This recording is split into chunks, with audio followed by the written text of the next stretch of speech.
สวัสดีครับผมโตโร่โคมัสึครับกับโคมัสึกันดั้มชาแนลในซีรีส์กันพาจิ๋วของเราวันนี้ยังคงอยู่กับตัว SDEX อยู่นะครับเป็นกล่องที่2วันนี้เราจะมาคุยกับตัวกันพาตัวนี้กันเป็นนี่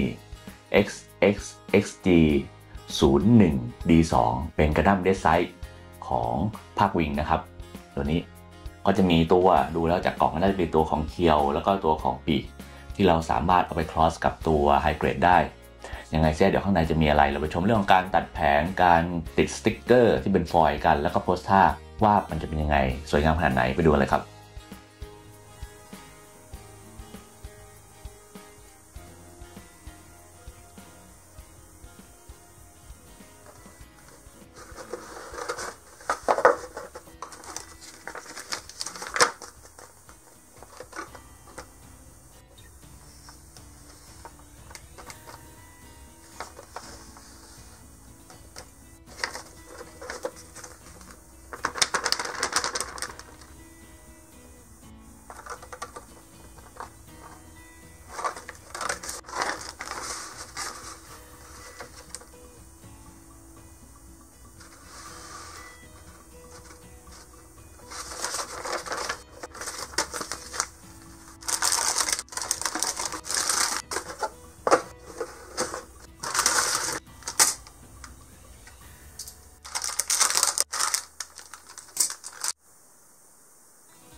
ครับก็มาถึงช่วงของการหยิบจับขยับกันพลาเจ้าตัว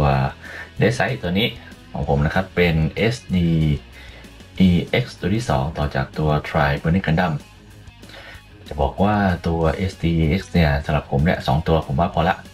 ไม่รู้ว่ามันจะเป็นการด่วนหรือสรุปตัดสินใจมากเกินไปหรือเปล่าแต่ผมมีความรู้สึกว่าผมต่อมา2ตัวเนี่ยผมมีหลายจุดเลยแหละใน EX ที่ผมคิดว่าผมไม่ชอบและผมคงไม่เก็บละอาจจะข้ามไปตัว CS เลยเดี๋ยวเรามาดูพร้อมกันกับจุดขยับเลยนะครับว่าทำไมผมถึงคิดอย่างนั้นโอเคมาที่ส่วนหัวกันเลย SDEX นี่หัวจะเล็กกว่าตัว BB อยู่หน่อยเนาะ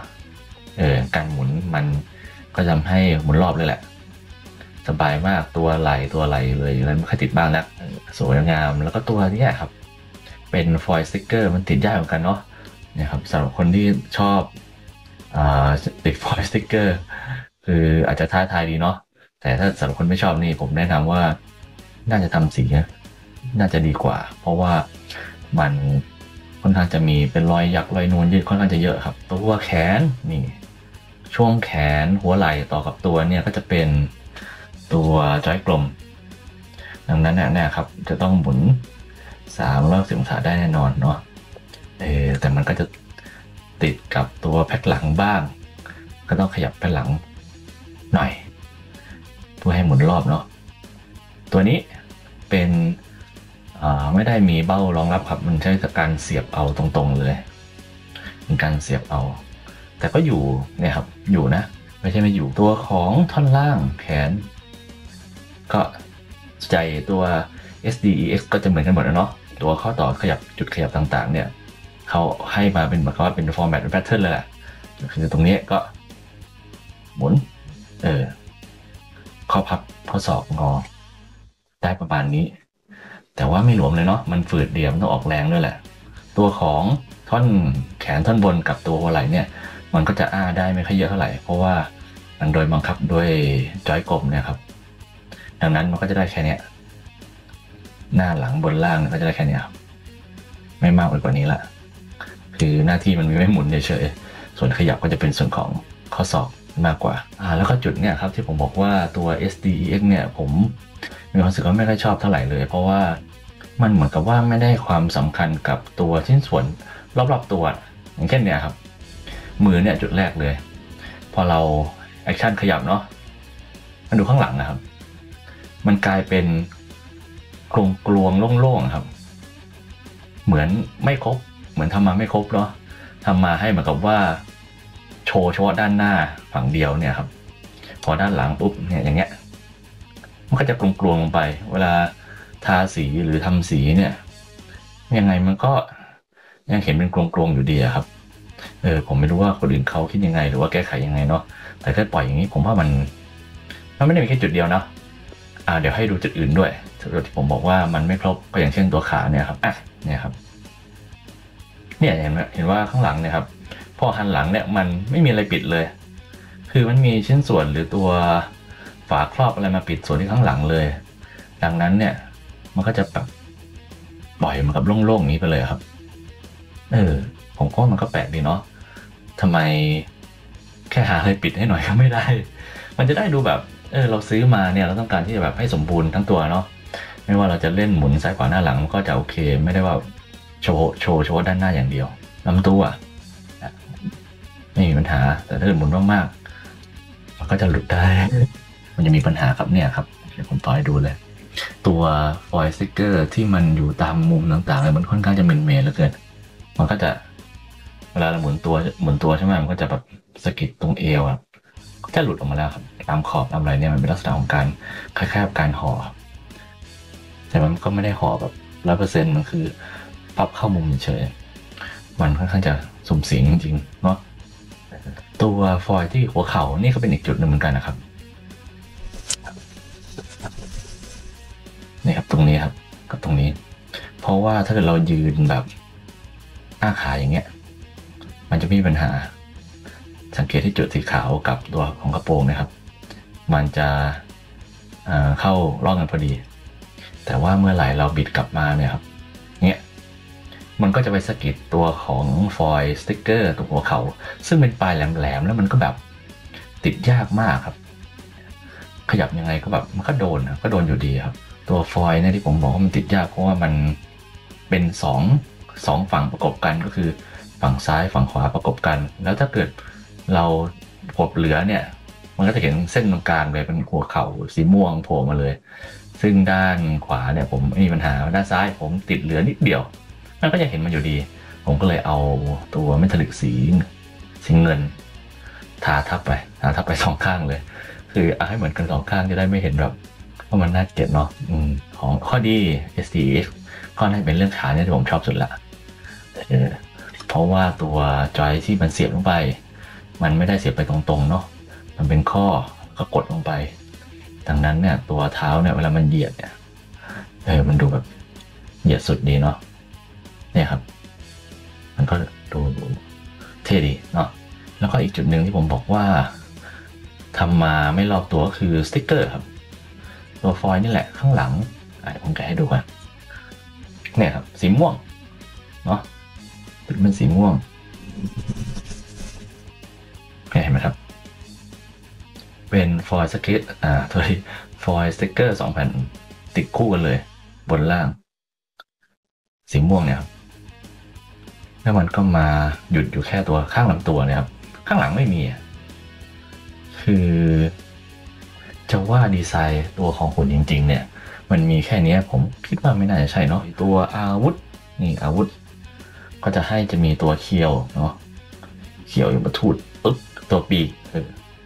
มันก็สวยดีตรงที่ว่ามันไม่ฟิกเนาะมันสามารถขยับได้เราปรับท่าปรับอะไรเงี้ยมันขยับได้มันทำให้ดูสวยดีเดี๋ยวสิเขาทำอะไรบ้างเขาบอกถอดมาก่อนนี่ลักษณะนี้ครับก็สวยดีเนาะ อย่างนี้ใช่ไหมเราก็กลับข้างกันเป็นแบบนี้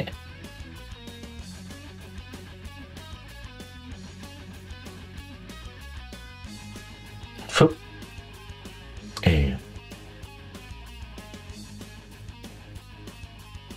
นี่มันก็จะออกมาเป็นรูปนี้ครับชัดไหมสำหรับตัวจุดขยับของ SDEX เว็บไซต์ตัวนี้ก็มีเท่านี้ครับก็สวยดีเนาะโอเคครับครับนั่นก็คือทั้งหมดของการรีวิวตัว Gundam SDEX Deathsight ตัวนี้เนาะอย่างที่ผมได้กล่าวไปแล้วในช่วงของการรีวิวจุดขยับว่าตัวเนี้ยคงเป็นกล่องที่2และเป็นกล่องสุดท้ายของผมของซีรีส์ SDEX เพราะว่ามันก็มีจุดหลายจุดเหลือเกินที่ผมมีความรู้สึกว่าไม่ค่อยทับใจเนาะอย่างเห็นตอนนี้คือเกาะไหล่สีขาว2ข้างเนี่ยมันมีแค่ครึ่งเดียวจริงๆอีกซี่หนึ่งซี่ข้างล่างก็ยังเห็นแบบเป็นโล่งๆโปร่งๆเห็นเป็นแบบเป็นโครงของตัวพลาสติกอยู่เลยซึ่งมันก็เหมือนกันกับว่ากันพาของเราเนี่ยมันไม่ค่อยสมบูรณ์เนาะผมเลยไม่ค่อยประทับใจเท่าไหร่ก็ถือว่าเอาเป็นว่าเป็นเอกลักษณ์ของแต่ละรุ่นแล้วกันนะสำหรับตัว SDEX รุ่นนี้สำหรับใครที่มีประสบการณ์ของ SDEX ที่แตกต่างจากของผมเนี่ยเพราะผมต่อแค่2ตัวนะเจอเหมือนกัน2ตัวเลยก็เลยสรุปไปอย่างนี้ถ้าใครมีอะไรแตกต่างอย่างนี้ก็สามารถเขียนลงในคอมเมนต์ได้ผมรอพร้อมจะอ่านประสบการณ์ของเพื่อนๆทุกคนอยู่นะครับเอาเป็นว่าคลิปต่อไปของกันพลาจิ๋วเนี่ยก็จะข้ามไปถึงตัวของ SDCS ละกันว่าเรามีตัว SDCS อะไรมาให้ชมกันบ้างก็ตอนนี้ก็มีรอต่ออยู่2อันก็คือเป็นตัว Nightingale กับ Saku 2เนาะสีเขียวแล้วก็ผมจะเอามาดูว่ามีโครงกับไม่มีโครงเนี่ยมันต่างกันขนาดไหนแล้วความสวยหรือความน่ารักจะเป็นยังไงนะยังไงซะชอบไม่ชอบ